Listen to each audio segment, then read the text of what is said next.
సంవత్సరంలో కొత్త పెన్షన్ జనవరి నుంచే అమలుకు సర్కార్ కసరత్తు. ఎన్నికల హామీ అమలు దిశగా అడుగులు. సంక్రాంతి కానుక లేక ఫిబ్రవరి నుంచా బడ్జెట్ అంచనాలను రూపొందిస్తున్న విభాగాలు. ఇప్పుడు పెంపు పాత పింఛన్దారులకు మాత్రమే. దరఖాస్తులు పరిష్కరించాక కొత్త వారికి అమలు. పింఛన్దారులకు 2016 నుంచి 4,000 రూపాయలు, దివ్యాంగులకు 6,000కు పెంపు. సర్కార్పై పడే అదనపు భారం 873 కోట్లు. ఇప్పుడు ఎవరికైతే పెన్షన్లు మొన్నటిదాకా కేసీఆర్ 2016 అని అది ఎప్పుడు ఇచ్చేదో తెలియదు కదా.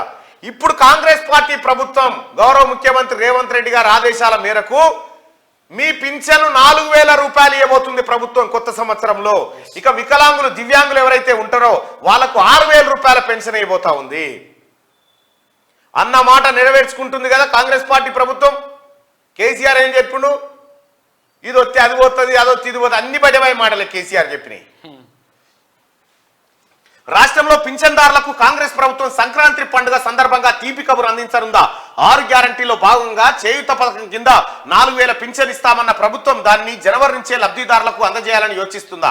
ఇందుకు అవుననే అంటున్నాయి అధికార వర్గాలు. వృద్ధులు, వితంతువులు తదితర వర్గాల వారికి ఇప్పటిదాకా ఆసరా పథకం కింద 2016 పెన్షన్ అందుతున్న విషయం తెలిసిందే. తాము అధికారంలోకి వస్తే దానిని 4,000కు పెంచుతామని కాంగ్రెస్ ఎన్నికల సమయంలో హామీ ఇచ్చింది. ఎన్నికల్లో కాంగ్రెస్ గెలిచి ప్రభుత్వాన్ని ఏర్పాటు చేసిన నేపథ్యంలో ఈ హామీని అమలు చేసే దిశగా చర్యలు ప్రారంభించింది. జనవరి నుంచే పెంచిన పింఛన్లను అమలు చేయాలని సంబంధిత అధికారులకు ముఖ్యమంత్రి నిర్దేశించినట్టు తెలుస్తుంది. ఇందుకు సంబంధించి ఆయా విభాగాల ద్వారా బడ్జెట్ అంచనాలను రూపొందిస్తా ఉన్నారు. కొత్త పెన్షన్ రాబోతా ఉంది. ఇప్పటిదాకా 2,000 వచ్చేది, ఇప్పుడు 4,000. దివ్యాంగులకు ఇదివరకు 3,000 వచ్చేది కదా, ఇప్పుడు 6,000 రూపాయలు ఇవ్వబోతుంది కాంగ్రెస్ పార్టీ ప్రభుత్వం. దానికోసం ప్రభుత్వం మీద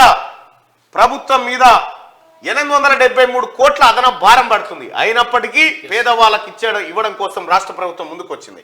ఇక ఉన్నత విద్యా మండలి కొనసాగింపు.